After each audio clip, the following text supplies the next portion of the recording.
High school football fans, welcome to another edition, week 11 of PennZone.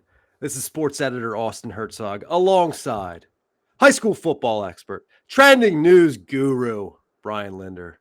Brian, it's playoffs, man. How you feeling tonight? I'm clear-minded, Austin. How about you? I'm working towards clear-minded. Yeah, I got the tea going. You probably have the cold brew going. I have We got it. I have the Zoa going. You know whose energy drink that is? That's the Rock, baby. Yeah, they're The good too. Rock Man. says. I love it. Sugar-free. Probably terrible for your heart, but Hey, why not? You've lived through a hell of a lot worse, Brian. So I mean, UPMC is our podcast sponsor. So and they do not recommend you drinking that Zoe. But hey, down on our screen, Brian, I'm seeing hands shaking. It looks like we got a final here between Bishop McDevitt and Lower Dolphin. That was the PennLive game of the week. Bishop McDevitt really took care of business, as I think we expected, but 42-7. 42-7 in favor of Bishop McDevitt. They advance to face next week. They're on the road at Conrad Weiser, the number 3 seed. So good stuff. And hey, real quick, right as we join the oh, okay, he dropped. Okay. We have a pretty special guest coming on actually from outside Central PA, but we have LaSalle quarterback Gavin Sidwar coming on. He's a big name for sure. What, Brian, you would consider preliminary pick, at least like you said on the chat earlier about if the season ended today, he's a state player of the year. Yeah, we do our all PA player of the year picks every year, and Nick Singleton's been there, Alex Serby's been there, Javen Williams.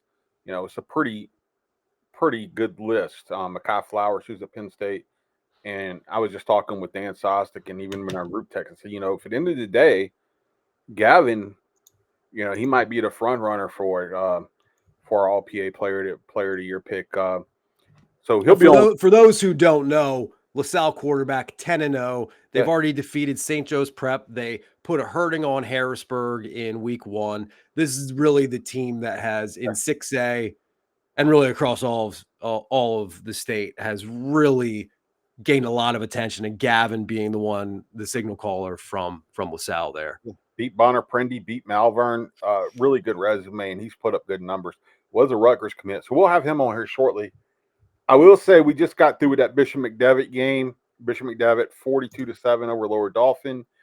They were up until this year in the same division, and McDevitt typically,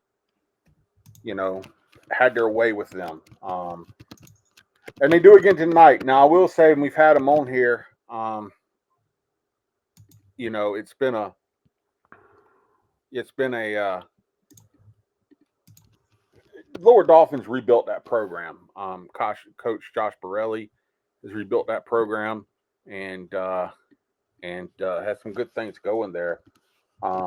In terms of they were really bad, Austin, at one point, and now I wouldn't say they're a powerhouse, right? But they are a scrappy bunch. Well, and isn't it fair to say? I mean, we have teams maybe with different aspirations, but the fact is that for a team like that, where you're saying they're really bad for a few years, to now even have postseason life, to be an 11 seed in the 5A playoffs, I mean, that's a huge victory. Yeah, your season might not continue from here, but there's the aspirations are different in different places, and so to make the postseason, yeah, big credit to Lower Dolphin there. Yep.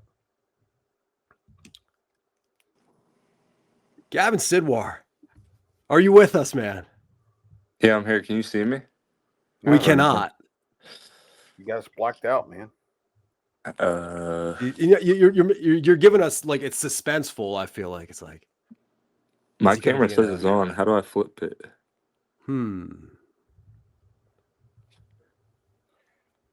Technical difficulties. Are you on your phone? Yeah, I am. Did it ask for permissions? Yeah. Yeah, try flipping the camera and see if that works. You may have to quit the program and go back into it. Okay. Technical difficulties, folks. Mm-hmm.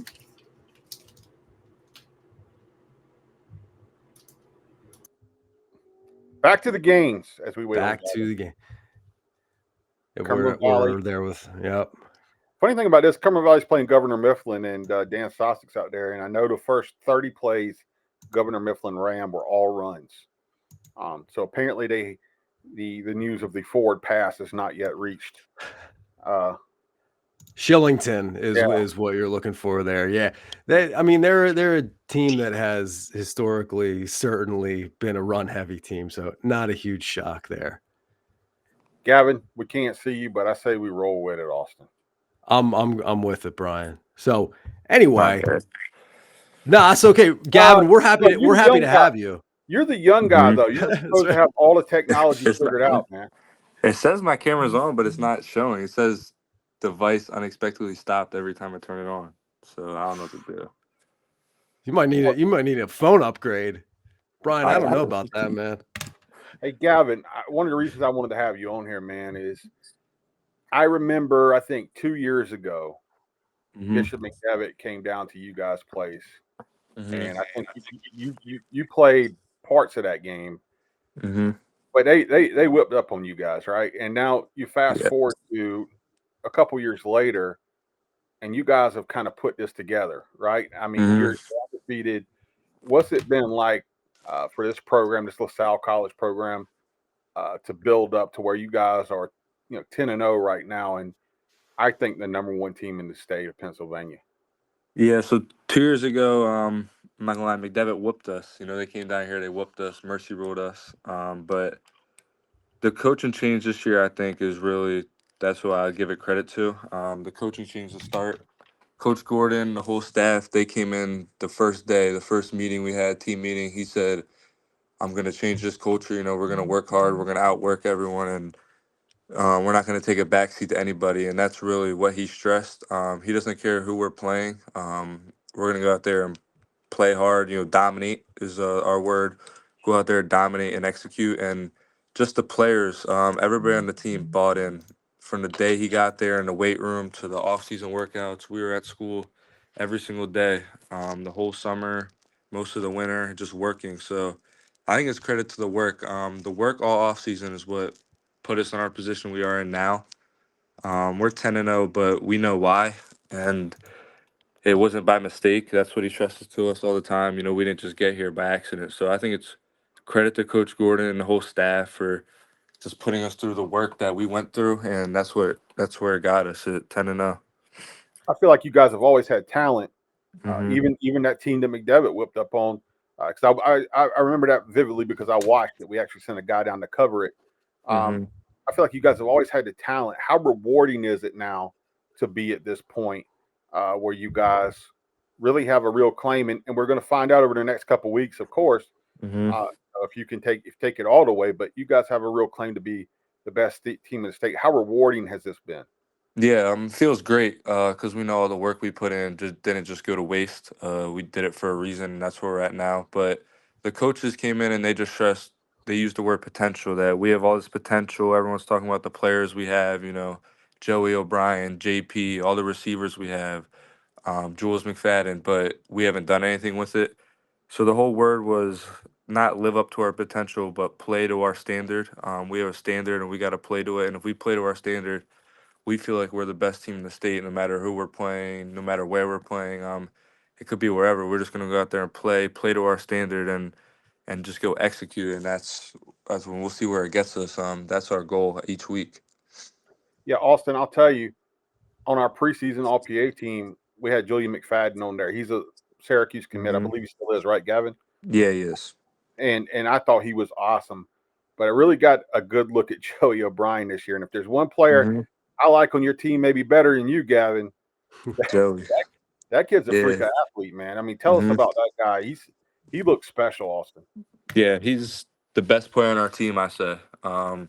He can do everything. Plays DB, put him on an island out there the whole game and say, go guard their best receiver, and he's not going to lose more than once a game. He's going to win a majority of the reps. And then on offense, he can do it all. He's a smart player. When teams zone us off, he knows how to find zones. Just run him over the middle of the field. He can find zones, and he's a big body. He can bail me out. I can just throw it up to him, make catches, and his ability to make plays after the catch is what separates him, especially at his size. You know, he's 6'4", 185 around there, and he can make anyone miss. He's slithery, and he's just the best overall player on our team, I'd say, and I'd say it to anyone. So, I think a lot of people are trying to figure out what he is at the next level. I mean, mhm. I think he can play wide receiver, and I know college evaluators going to evaluate him. What do you think his future is, man, in terms of like what he can do at the next level and Mhm. where he fits I've in? been I've been playing with him since like towards the end of Little League, since we were like 13 years old. So he's been my number one receiver for a long time. So of course I'm gonna say I think he should be a receiver at the next level. I think he's just natural there, and he's a great player there, and he can make plays. So that's my opinion. But Yeah. Gavin, what have been the biggest individual signs of growth for you last year to this year? Where do you feel like you've really been able to step up your Mhm. game? I just think mentally and emotional maturity. I think my first 2 years I was ready to physically play. Like I think I could read the defense, go out there and execute, but just emotionally maturing and being a better leader for my team and just always being there, coming to work every day and trying to be the best leader and player I can be for my team and LaSalle. I think I matured at, and I think that's helped the team, not necessarily my play, because I get bailed out a lot by the players we have around us, great players and coaches. So they make it easy on me, but just being emotionally stable and being that rock for the team. And when it's going bad, we can't score. When we're scoring every single drive, just to calm everyone down. And next play mentality is what Coach Gordon stressed to me since the day he got there. So I think just being more mature and ready to handle the spotlight of being QB for LaSalle, and especially where we're at now. You were a Rutgers commit. Obviously, now you've opened that back up. Mhm. How's the recruiting game going for you? And like, what are you hearing? And what went into that decision? But when that decision was, I just felt it was best for me, based on conversations with the coaches, mostly at LaSalle, and my parents. I wanted to take more visits and truly find what was best for me, what offense fit me the best. So that's what went into that decision. And the night decommitted, a bunch of schools hit me up. So it's been pretty fast now, and I'm actually taking a visit to Syracuse tomorrow. So it's been pretty fast. Yeah, I think it's gonna be an interesting time for you Hmm. over the next year because people don't know you're still just a junior, right? So Yeah, I am. you and Joey have another year together, which is going to be crazy. Hmm. Yeah. Uh, you get a week off, a bye week after going 10-0, but it's insane to me that first round playoffs is you guys in St. Joe's Prep again. The first time was a classic. I watched it uh, on it was on YouTube. It was on Bob Long Sports. Hmm. I watched it quadruple overtime. Austin, just a crazy game. Joey, if you guys are gonna win it, you got to beat them again. That's tough. Hmm. How much are you looking forward to next week and that type of game? Yeah, I can't wait. That's the reason you go to school at Sal, to play the big games. Be in the spotlight. St. Joe's Prep, they're a great team. They're well coached. They do a lot of stuff, especially defensively. They have great players over there. But Coach Gordon, the minute he got in here, stressed we're not taking a backseat to anybody. So we don't care who we play. And we showed that the first time we played, and we're not going to back down. We're going to go out there, give it everything we have, execute to our standard, and just play football. At the end of the day, it's football. So I'm really excited. That's the reason I came to LaSalle, is to play teams like them, and especially the level that this game is now, with them being really good, us being 10-0, and the winner of this game moving forward in the state. So I'm super excited, and I can't wait to play.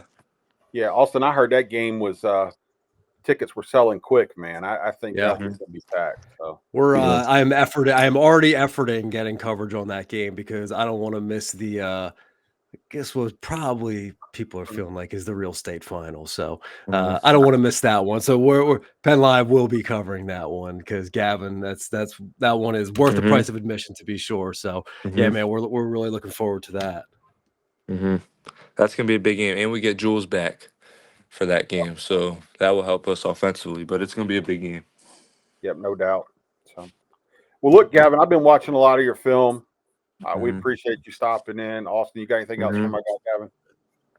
No, Gavin, we just really appreciate you joining the show, man. It's with such a between 10-0, between the news of your recruitment and all of it, it's awesome to be able to have you on. So we're wishing you the best of luck in your visits. Good, have a great weekend at Syracuse.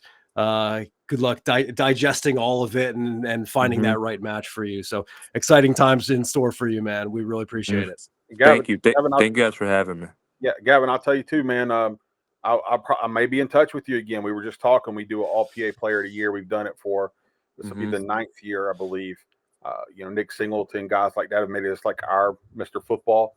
And right now, I think you're definitely one of the front runners for it. We were talking about that before you came on. So just keep doing what you're doing. And hey, I might be in touch with you again soon about that. Okay. Yes, sir. Sounds good. All right, man. I'll be watching next week. I won't be able to be there, but we're like Austin said, we're trying to get somebody there to cover it for sure. But I will be watching. That is the game of the year, man. Yeah. If anybody watched that first game, it was insane. Gavin, we look forward to it, man. Thank you. Thank you guys for Appreciate having it, Gavin. Thank you. Thank you. Thank you, guys. Out of money, I know 20 of you, and you're rich as hell. We're going to give you tax cuts. We're going to pay you. I am not rich as hell. I work hard. I scrape to get by. Donald Trump wants to give tax breaks to billionaires, but Kamala Harris has plans to help us. She's going to crack down on price gouging and cut taxes for working people like me. I voted for Donald Trump before, but this time I'm voting for Kamala. Hey, and here we got coming up. We got Nye Statham coming in potentially. Hold on. I'm trying to work some magic. All right, I'm back. Oh, yo. So he's talking to family right now. Okay. I don't want to take him away from his family. Why don't you chat with us a moment and then when he comes over, okay, we'll do the thing. Ramir, that Warwick defense was shutting them down early. What happened? They come back and won. Shipping first. Come back and beat Warwick, right? You need like 5 more minutes? You need like 5 more minutes? If he can come now, that's cool. Okay, I think we about to add Janae. All right. No, it's Janae. Love it.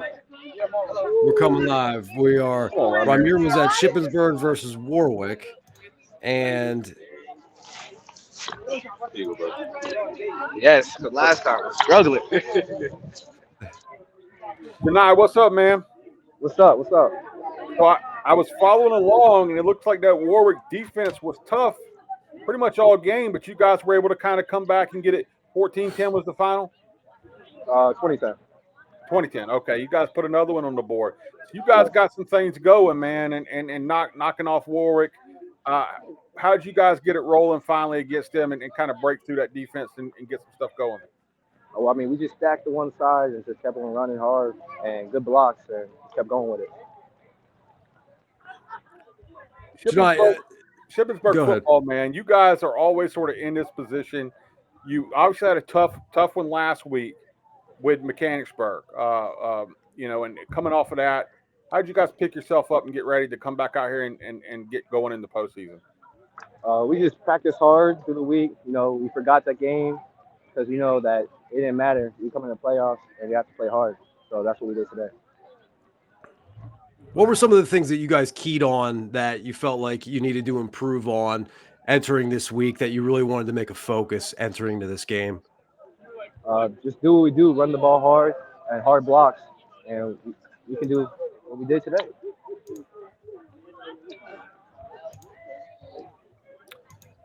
So how do you guys keep it going, my man? This is a lot of people don't know. I always like Shippensburg football. You guys are out there. We got to see the field, man. The turf's tough. You guys are tough. How do you keep it rolling here in the playoffs moving forward, Janai? We just do it for each other, and we do it for our fans. So that really motivates us to keep going and push it. Did Ramir tell you that he played for Overbrook? No. Ask him about that and ask him what their record was before you leave. All right, I will. Don't do it, Janai. It's cold. It'll hurt his feelings too much, man. Hey, man, you've been rolling all season, man. You've had a great year. We've loved watching you. Been on here a couple times now. Keep it up. And tell Jaden we said what's up too. All right. I appreciate it. Who's the better hooper? We're on a football podcast, but real quick. I'm better at everything. Ooh, You know Love that. it. That's the right amount of Jason's confidence, a right? baller, man, in hoops, man. They don't know, but I'm tough too. So. All right. Well, hey, man, great win tonight. Great to talk to you. Appreciate you, Janai. All right. Thank you. Thanks. All right. Love it, man. We got the headset going out at Shippensburg. Ramir coming through with it. Ramir. He's not gonna be able to hear. Ramir.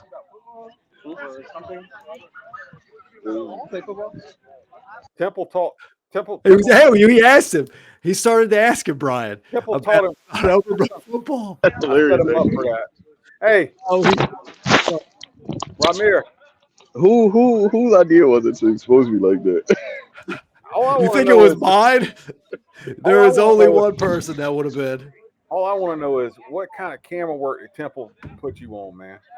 Brother, I didn't do camera at Temple. I wrote. You showed us the Shippensburg turf, and for people that don't know, Listen. Shippensburg Field's about the roughest in the state, maybe in the country. They got Listen, rock. Restream doesn't allow me to turn the camera around without going into the settings. So there's not much I can do about that. It's true. I got to defend him, Brian. It's a little funky on that end of things. What'd you tell Janai about Overbook, man? Oh, he cut out. He's dropping out. He's had enough of your badgering. I'm sorry. I think my mom. Oh, he's back. He's back. What'd you tell Janai about Overbrook, man? Can you guys hear me? Yeah. What'd you tell Janai about Overbrook? You give him any playoff wisdom from your time at Overbrook? I don't think he can hear us. The technical difficulties tonight have been amazing, awesome. But that's it's not. I mean, I even hooked him up with the headset. Can you hear me? Yeah, we can. Can you hear us? All right, we're dropping him. All right, Brian. Get out of here, Ramir. You're out of here. Back to football. Back to the games. Is this Lancaster Catholic in Camp Hill? Yes, sir. Ramir, what do you want, man? I think my call got dropped. Did you give Janai any kind of playoff wisdom from your time at Overbrook? All right, no. It wasn't a thing at Overbrook. I don't even think they know how to spell playoffs. Oh man, that's right. That's right. Hey, Ramir, you ever notice Ramir will crush his schools like Overbrook and like Temple? He just crush them. He says it like it is. You gotta give him credit for that. He's not sugarcoating anything. He's not here to gas anybody up. He's here to tell it like it is. I appreciate that. So for the folks tuning in real quick, Ramir, it looked to me, kind of following along with you, Warwick's defense came to play tonight, and I think it's 10-7 for a good chunk of this game, right? Like, how did Shippensburg get this thing turn around? For people who don't know, it's 2010 was the final. Shippensburg? 2013. It was 2013. Yeah. Shippensburg comes out on top over Warwick in the playoffs here. How did they get it turned around, Ramir? Really, it was just being able to start from outside of their own 10-yard line. They started off backed up in like 2 or 3 drives, two or three back-to-back drives after they went on a 16-play, 71-yard touchdown drive to open the game. They started off within their 10-yard line twice, and they couldn't get much going. Penalties was a problem. Penalties killed two other drives. After they came out of halftime, it was like they cleaned up those penalties. They were able to actually start, not inside their 10-yard line, and they were able to get their offense rolling again. Love it, man. Hey, we got a guest coming on. I think so. We might let you go, Ramir. We dropped him. Oh. So, man, the guests are coming fast and furious tonight, Brian. We are. So I looked like we were gonna have Brody Pines, fresh off the Cumberland Valley victory. Looks like he's not there. So Ramir, we're still with you, but he's doing the walk. He's got the headset on. Is it working all right this week? Week 2 with the headset. Love it. Yeah. Ramir and I, we bailed you and Evan out today. We came in on late, and you best believe we brought that up on the podcast. We weren't even invited. I'm not taking the L on that one, brother. I'm the father of this podcast, the PA High School Football Report, and we didn't even get an invite, Ramir. Yeah, like it's insane actually when you think about it. Megan, In a technically, way, yeah. I did give birth to the podcast. Gave Megan birth. is the producer who wins the awards for us. She shines them up Yeah. and makes it all right. But technically, this was kind of my idea, and then we didn't even get an invite, Ramir. But then Megan calls us in for the save. We come running out the bullpen to pick up Austin today. Me and That's what I Ramir. need. Hey, I'm Pilot. here. I'm here dropping the Team ball. effort. I need my team saving things because I can't get the job done. So hey, that's why I appreciate you guys. We actually put more of it on Evan. I've I was gonna say I'm not taking the L on Yeah. this one, brother. I cooked up more of an Evan conspiracy theory as far as like the pick'em and everything else. There's a few of them. Yeah, Evan's pick'em numbers have been wildly at times inflated. So fix is in. It's hey, should we run down some scores, Brian? Yeah. Let's do that. We got Let's do that before Well, Megan brings up she's beating Yeah. pick'em. So Well, actually, I don't know if you want to see the last minute of this game. It is Camp Hill, Lancaster Catholic. It's a one-score game. yes, yeah, I think that's a lovely thought. Thank you, producer Megan. I would love to stick around this week, but I got an hour drive ahead of me. So Yeah, yes, sir. go right something. Yeah. Go right. Go drive safe. We'll talk to you See you, later. fellas. Thank you, Lancaster Ramir. Catholic has been really good the last 2 years, Austin. I mean, really solid ball club. Got a running back, Brandon Way, who's put up some numbers. He's like a $150, 170 every week. I picked him to win this. I think I picked him to win last year too, but Campbell beat him. Campbell Well, won you this. may remember that this was a week one matchup. That was one of the more entertaining week one games, as I recall. That was one that I was really monitoring. That was ultimately a 43-42 double overtime Lancaster Catholic win. So we're talking Look at this. We're pretty evenly matched teams. down to about what? Under 40 seconds here. Yeah, I'm seeing. Hill. Yeah, 40 What is seconds. our score here? Clock is moving. Believe we're looking at. Looks like Branstetter just scrambled out of bounds. We're down to about where are we spotting this at? About the 22-yard line. No, about the 17. 27-20. 27-20. So Camp Hill is trailing 27-20. There's 33.6 seconds left according to my feed. All on the 17 or 16? 17. Yeah, so we got quite a finish I coming love up their here. offense. They run the air raid.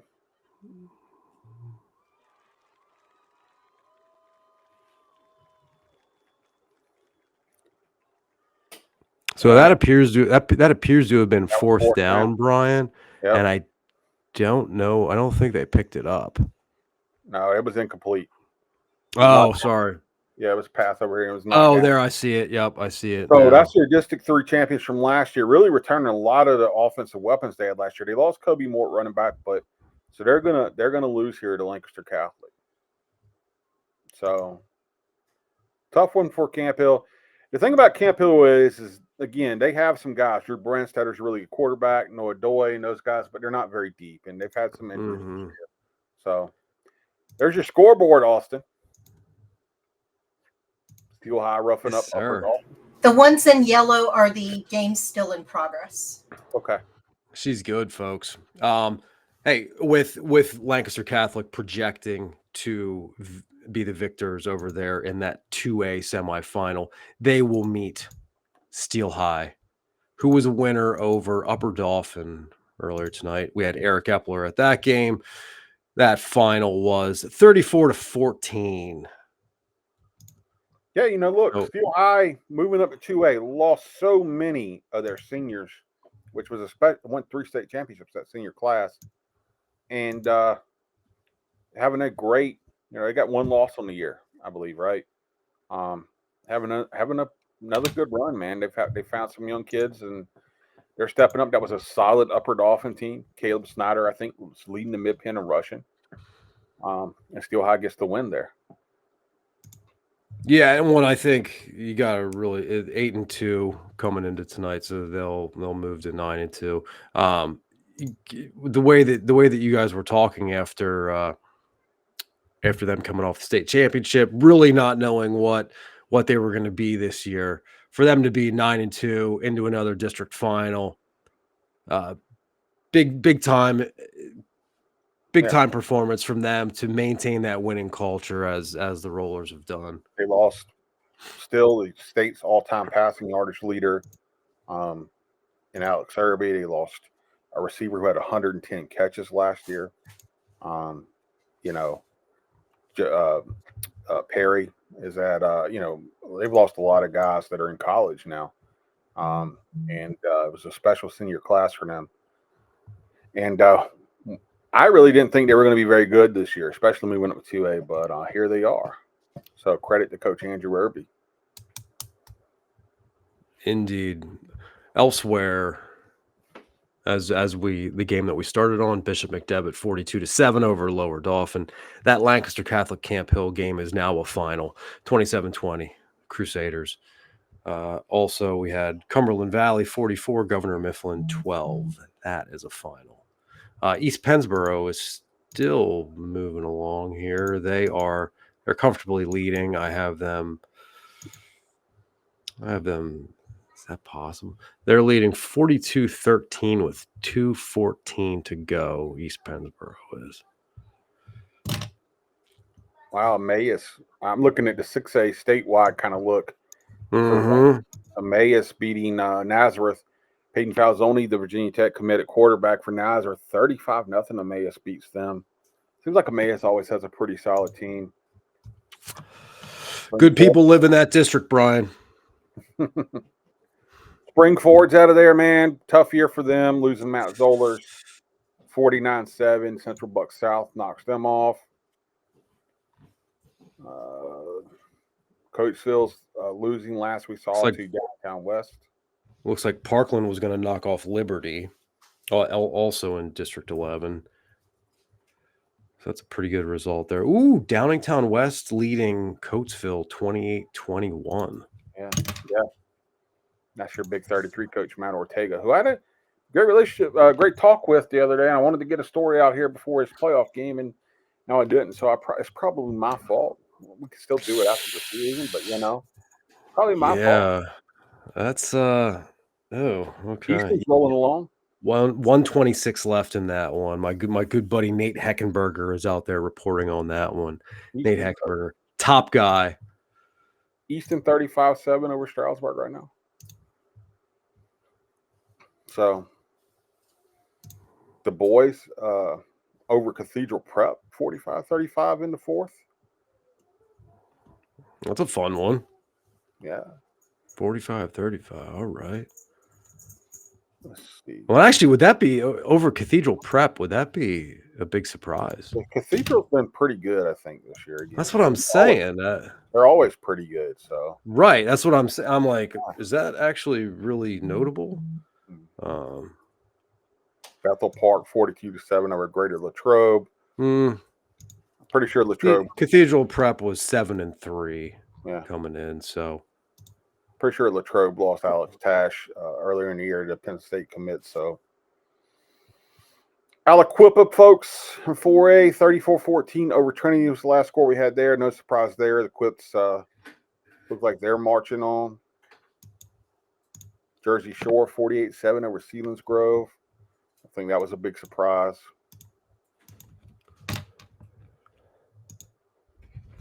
Bonner Prendy 49, Archbishop Wood 14. Now there is a team.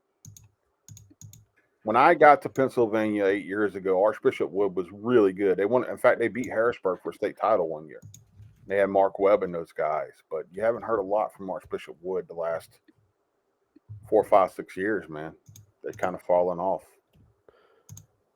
So, yeah, there was even. Actually, I guess I'm not allowed to say that. Never mind.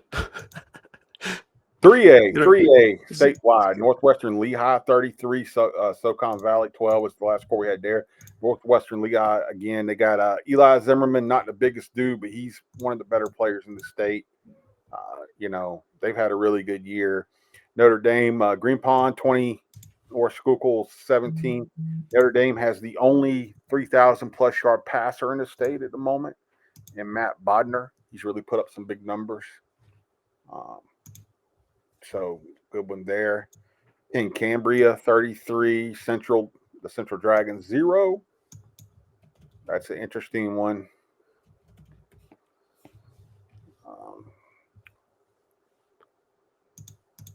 Trying to update these brackets, Brian, to and I'll maybe just run over scores. Lancaster Catholic wins. South Allegheny 46. Waynesburg Central 7. Southern Columbia 39. Hughesville 0. Troy 63. South Williamsport 27. Richland Rams 37. United Valley 12. Going down to 1A, Bishop Guilfoyle 49. Juniata Valley 0. Jeanette Jayhawks 21. Neshonoc 7. Fort Cherry and Matt Sieg 56. Brentwood 14. Clareton Bears 56. Rochester 0.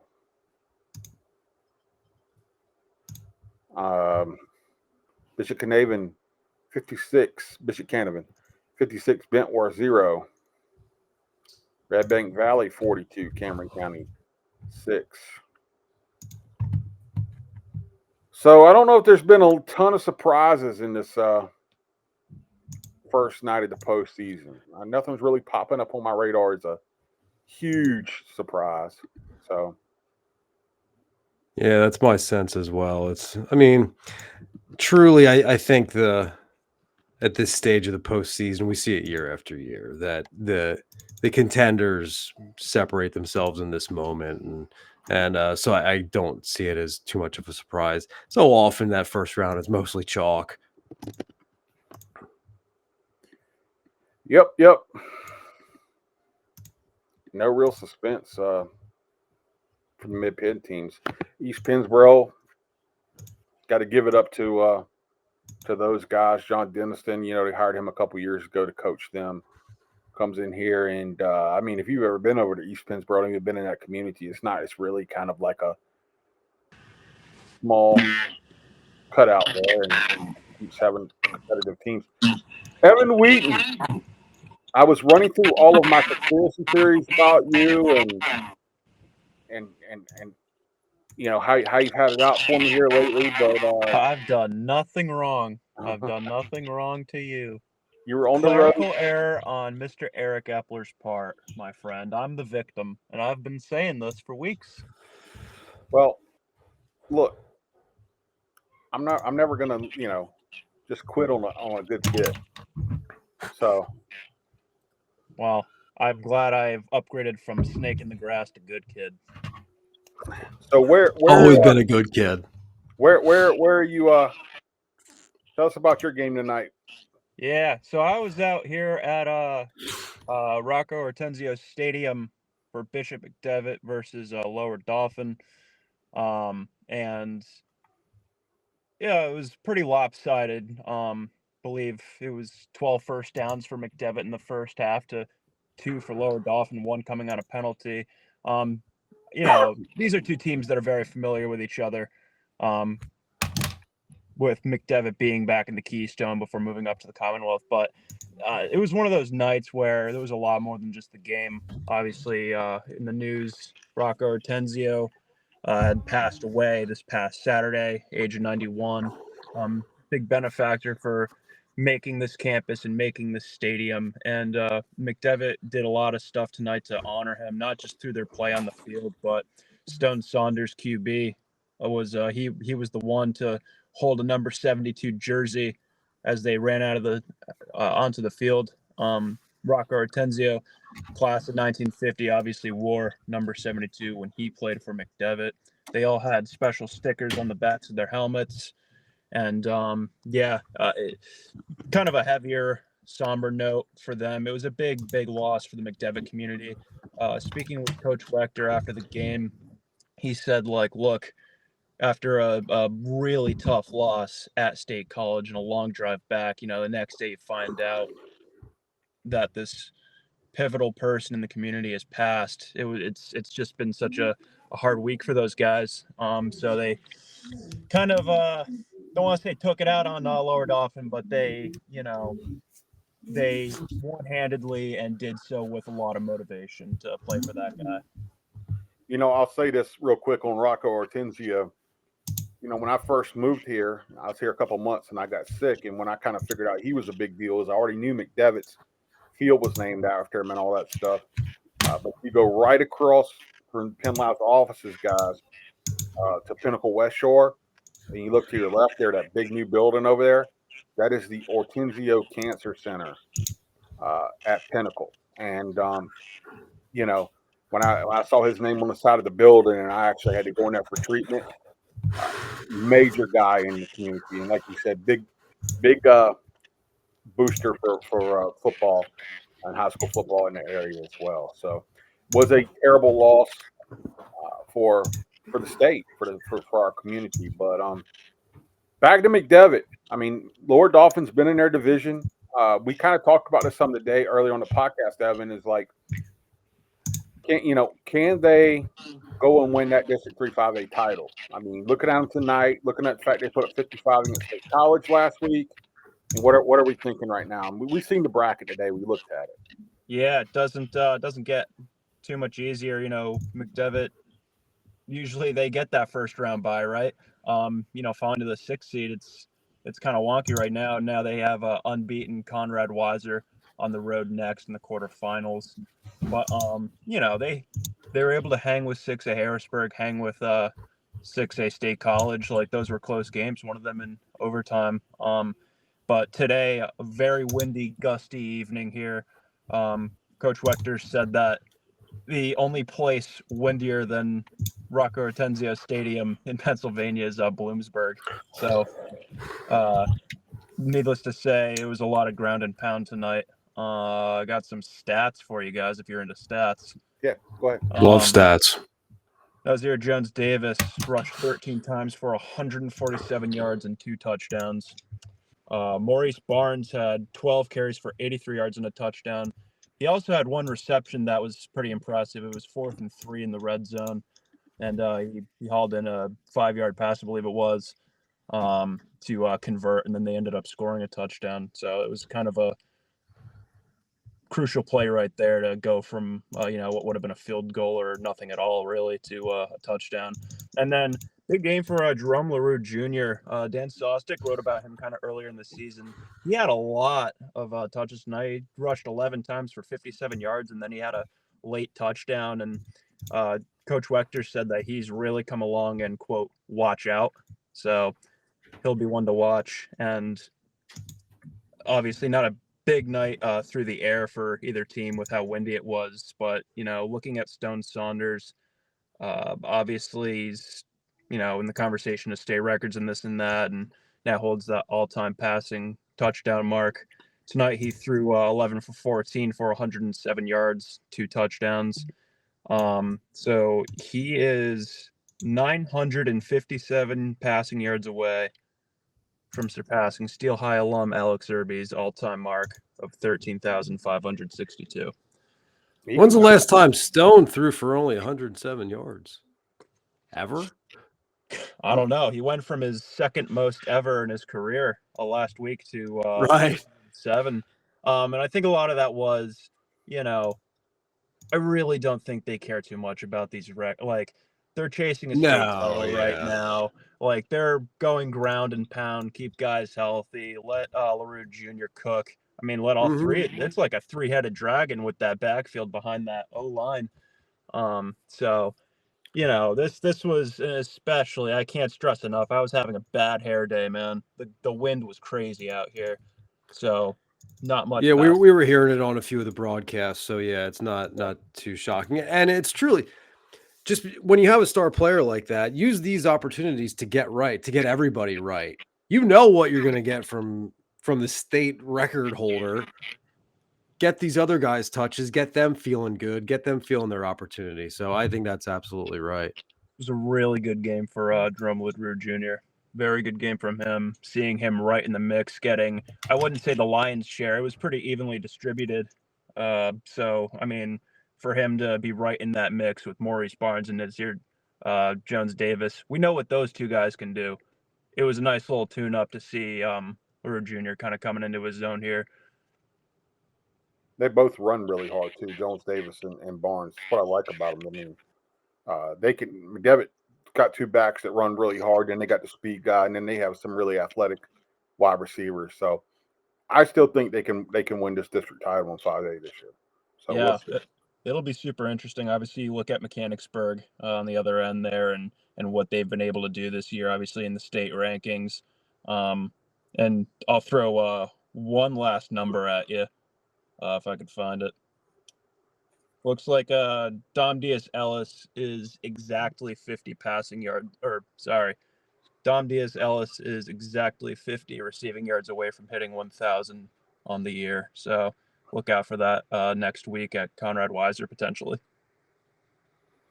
all right, Evan. Sorry about your bad hair day. Sorry about actually, I'm sorry about nothing. You've been bullying me all week. Oh Ronnie. man, come on, Evan. Not me, Evan. Oh, please. I love the banter, but we have a guest waiting. Yes, Evan. Hey, by all means. Thank you, guys. Hi guys, we have Aaron Angelo here, senior from East Pennsboro, 42-7 win tonight over Susquehannock. Aaron had 3 touchdowns and also broke the single season receiving record for East Pennsboro. Now has 879 yards receiving on the season. So Aaron, here are the guys. Aaron, Go ahead. you've had a fantastic year. You're a guy who I've been keeping tabs on the entire year, and I've been totally impressed. So, congratulations on the win tonight. What stands out most about what you guys were able to do tonight?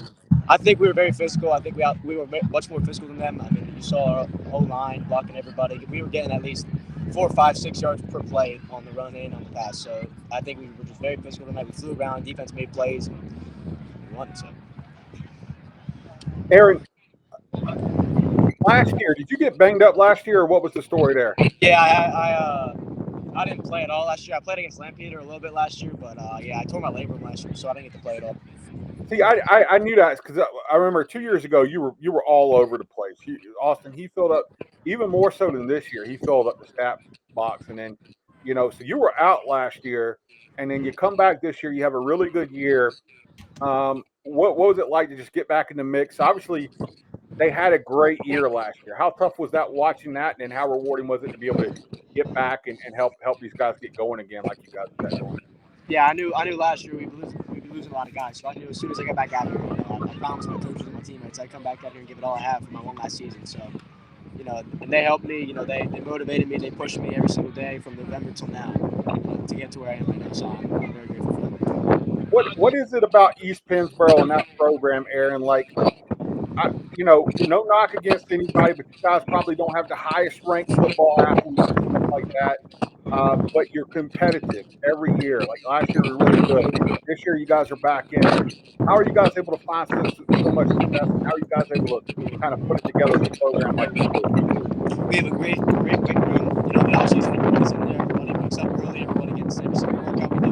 And our coaches really prepare us for the day. We go over everything that we need to do. Practice all.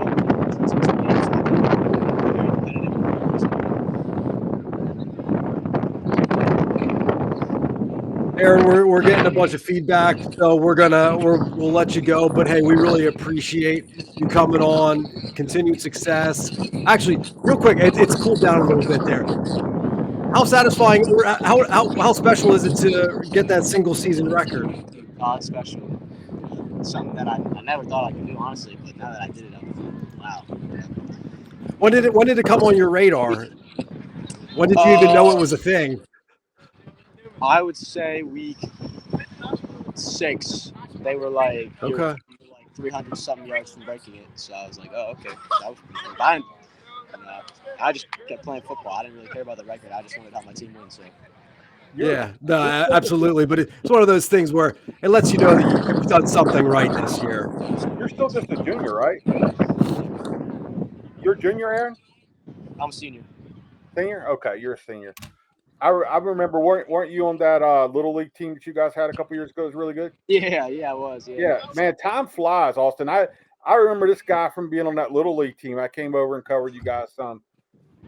So Well, look, man, maybe we can get a good story on you maybe before this all comes in, because I think you got a really good story Absolutely. Anytime. Yep. from the back. So appreciate We you, man. love it. Yeah, Thanks absolutely. so much for coming on, Aaron. Get out of Continued that success, wind. man. Get out of that wind Thank- before you blow away. Thanks, guys. All right. Thanks, Tom. Thanks so much. Boy, that All wind was right. brutal, wasn't it? Yeah, well, it was everywhere. I mean, I was watching our broadcast, and Bruce was having to run out to the secondary camera to fix it because it was kept getting blown over, and they were having to protect their mics. Yeah, we were the fortunate ones, Brian, tonight to be able to be in house. That East Pennsboro Little League team. I guess I'm getting old, man. You know, because Brother, it starts to go fast. Just yesterday, I was, he was a little fella out there with them. They almost made it to the Little League World Series. Yeah. So I'm bringing up my fancy brackets. These are all filled out. This is the 6A bracket. Winners tonight were Cumberland Valley. They'll head to number 1 Manheim Township next week, next Friday. On Saturday, Dallastown at Harrisburg. They were both bye this week. This is something different for me, Brian, actually, because coming from District 1, there are no byes. Everybody's playing tonight. So it's interesting in the way that the structure of the postseason works in football here in District 3, where probably almost half the teams were on bye this week. So really sort of unique. One thing that stood out to me last week on the show was hearing Christian Joy from Trinity be so thankful that they were on a bye, just because they were banged up. They needed that extra week to get healthy, to load up for the postseason run. So I think you heard the appreciation of that and the value of that. So frankly, in a lot of ways, I think the District 3 teams are quite fortunate to be able to have that kind of get right week that some of the other districts aren't afforded.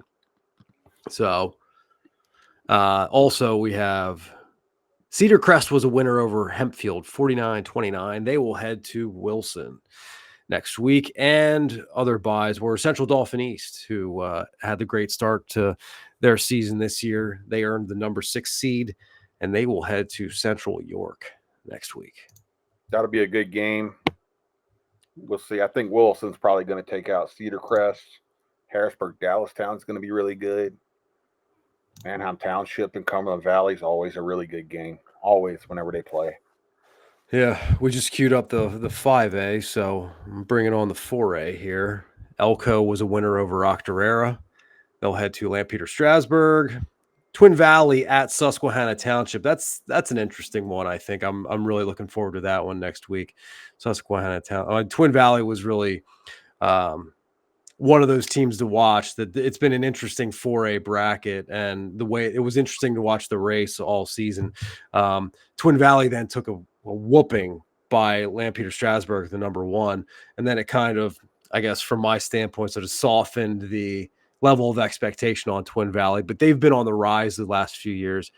And then, of course, they're at Susquehanna Township, who's a team that we know is chock full of talent with Torrin Evans at QB and Lex Cyrus. So that's certainly one that I'm looking forward to. Twin Valley is coached by Brett Myers, who people will know led Middletown to 3 or 4 state championships in a row, state championship games in a row. His son Evan is the quarterback. They're going to run the football. It might be a bad matchup for Susquehanna Township, in that, like West Perry kind of ran it all over them a little bit, but Brad Hockenberry beginning of the year and beat them. Susquehanna Township has the weapons, but that's going to be a really interesting game. Yeah. Then East Pennsboro was a winner tonight. They will head to Wyomissing. That'll be a Saturday game. That's a tough. Yeah, that's certainly a tough one. Wyomissing is just year after year excellent. And then rounding out that bracket, Eastern York at West York.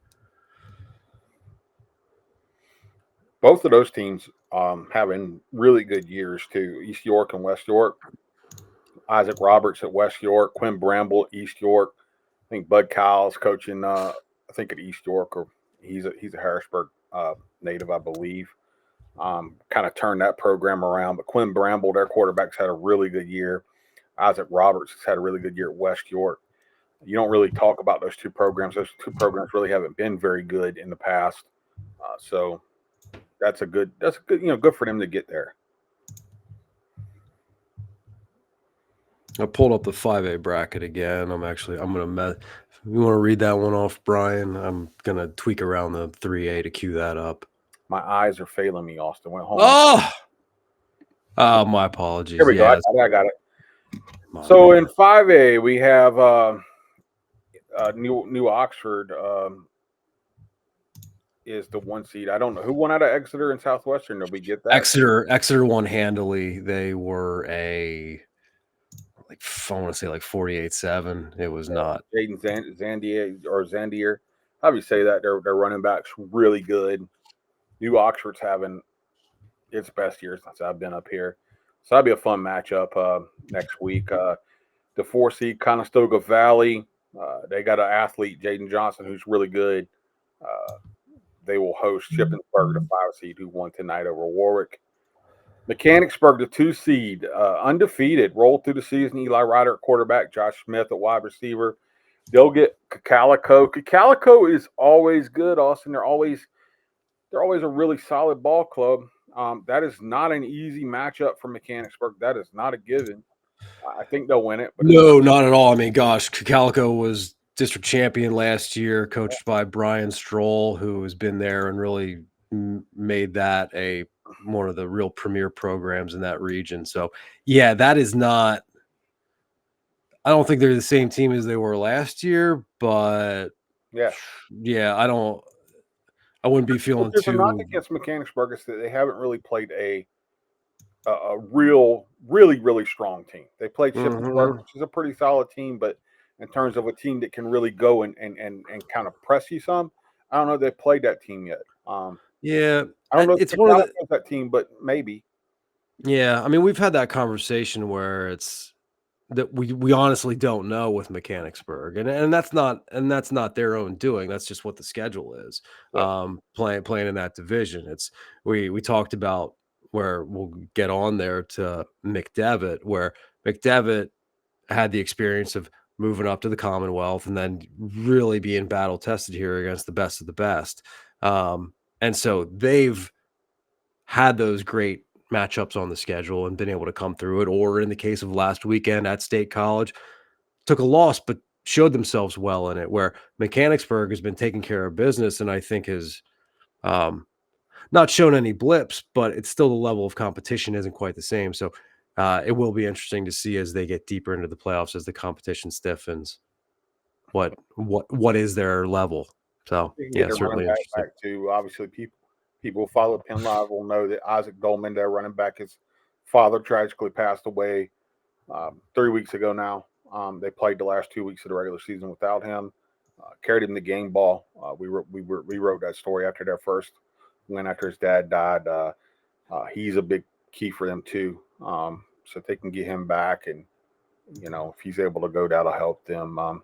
Then we have the Conrad Weiser as your 3 seed hosting Bishop McDevitt.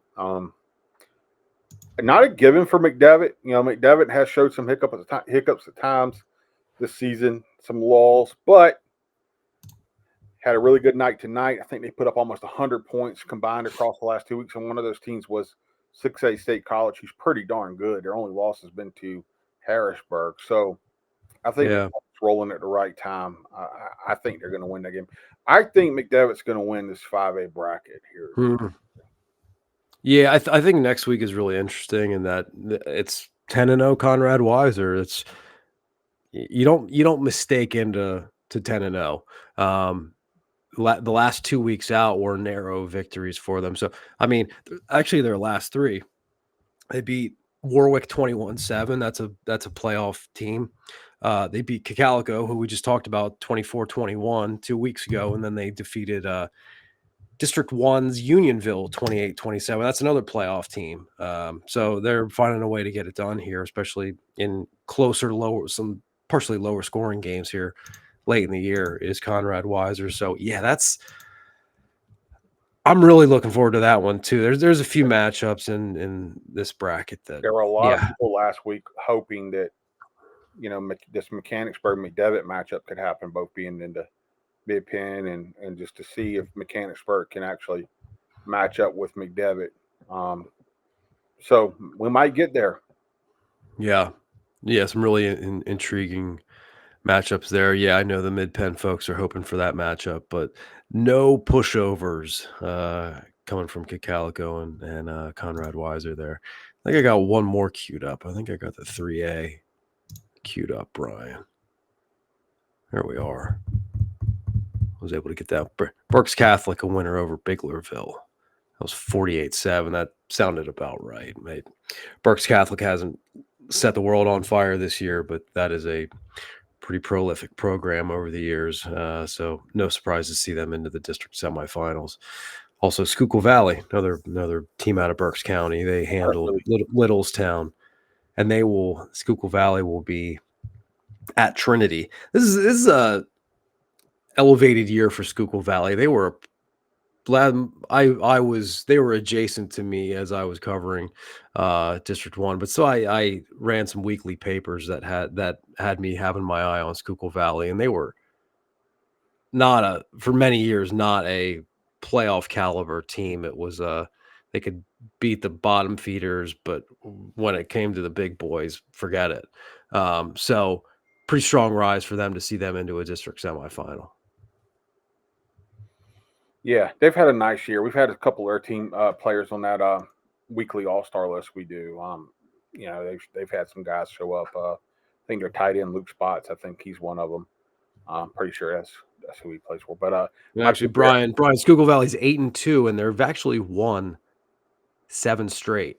Mm-hmm. They were 1-2 at one point. They lost to Muhlenberg, a win over Daniel Boone, who's not especially strong this year, and a loss to Fleetwood, and then has rattled off 7 straight victories, including a win over Berks Catholic, and Lancaster Catholic for that. I think their tight end has had some nice games for them. So interesting there. My pick to win this though is Trinity. I mean, just with their running game, what they can do there, and it will be a really great story because they've lost a ton of talent. People, Santana Young, the wide receiver at CD East, has been one of the best in the Mid-Penn. He transferred over from Trinity. Messiah Mickens at Harrisburg, the running back who went to Penn State, he transferred over from Trinity just after last season. Chris Thompson, I think, started in the defensive line for McDevitt, transferred over from Trinity. All that when head coach Jordan Hill and then assistant Mike Motti went up to be with the Penn State Nittany Lions and their coaching staff. Those kids left, and then we had a couple hang on: Christian Joy, Jacob Ness, Emil Way. And they've put together a really good season, man. Yeah, to be sure. I mean, statistically, Christian Joy's had a better year than Messiah Mickens. Now at a lower level, but he's had a really nice year. Yeah, absolutely. Yeah, it's been interesting to watch and fun to watch too. Mm-hmm. Man, the games went too short this week. We had that crazy one between McDevitt and State College last week that we stayed on until like 10:30. So everybody got out tonight, man. Everybody handled business like they were supposed to pretty much. I don't think there were any surprises. We went down the state scores earlier, guys. I don't think there were any huge surprises statewide. Maybe one or two kind of like small ones that could have went either way, but yeah, probably that Emmaus Nazareth result was probably the most one that jumped out at me most.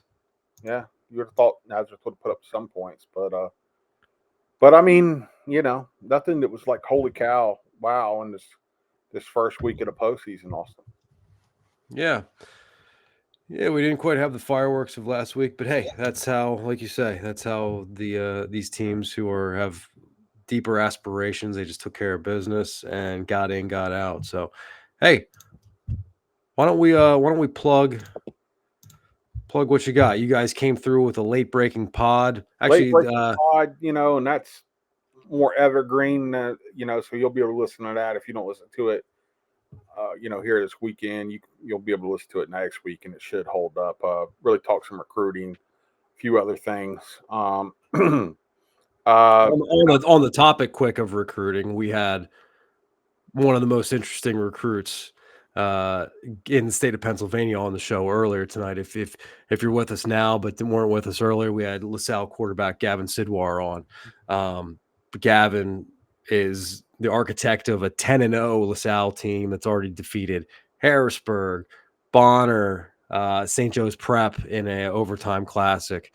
LaSalle's been really, really the name. Also Malvern. Gavin's been LaSalle has been the big name in all of high school football in Pennsylvania high school football this year. It was awesome to have Gavin on. He was sharing with us earlier this week. He decommitted from Rutgers, so we were getting to hear a little bit about that. He's headed to Syracuse this weekend, so that'll please the folks at Syracuse. It was a great get from Brian. We also had a few other guests, Aaron Angelo. We had who else did we have? Janai Statham. We had Janai Statham for the second time. Repeat guest. Well done. Came fast and furious tonight, but all good stuff. Week 11 here on PennZone. We will have all the game stories coming up later tonight. We'll have coverage from Upper Dauphin at Steel High, Susquehannock at East Pennsboro. We'll have Lower Dauphin at Bishop McDevitt. We'll have Governor Mifflin at Cumberland Valley, and any other results that come in that we're able to write up. Brian and I, our fingers will be going to action here once we sign off here. So thank you everyone for any final thoughts, Brian? No, look, we got a lot of retroactive content too. We had players to watch for District 3 playoffs tonight that went up today, and those will still be good if you want to look and check those out, because we still got a lot of District 3 teams in action. A lot of good stuff on PennLive.com to check out. Ooh, I got another one. This is one that Brian put together, folks. He compiled the entire list of all the tremendous 22s of the entire year. So we're talking 220 players from the regular season, all who made our weekly statewide all-star list. This is really good stuff that Brian talk about the encapsulation of the Pennsylvania high school football season. Perfectly done in our tremendous 22 that led there by Brian. So check that one out as well. That you'll find that at PennLive.com. We got more content we even know what to do with. So folks, check it all out. We appreciate you joining us here on PennZone. Hopefully we'll be back next week. We'll get the streams going, be monitoring the games. We're gonna keep this thing going until the wheels fall off. So Let's do it, Brian. Pleasure to be with you again. Thank you all for joining us on PennZone. Have a great week. We'll see you next Friday.